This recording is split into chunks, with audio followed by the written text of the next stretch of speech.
Hi, I'm Lee from Access Unlimited, and today we're going to look at the PIR for a 2011 to 2017 Volkswagen Touareg.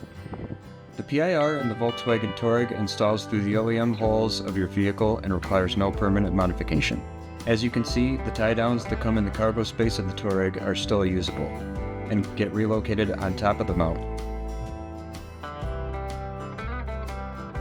PIR mount comes with 3 sets of seat belt tie-downs to be used to secure the multi-lift, wheelchair, and accessories when the vehicle is in motion. It's necessary that the supplied tie-downs are always used when the vehicle is in motion.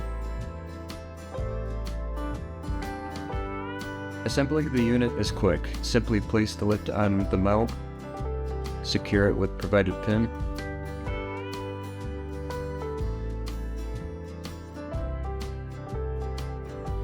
and add accessories specific to your pickup device.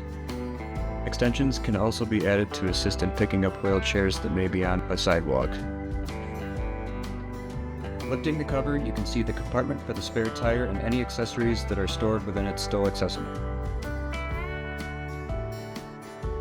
We supply a modified plastic so your original silt plastic can remain in its original state. Thanks for taking the time to watch our video today on the 2011 to 2017 Volkswagen Touareg PIR. You can find more on the Volkswagen Touareg in the description below. Thanks and have a great day.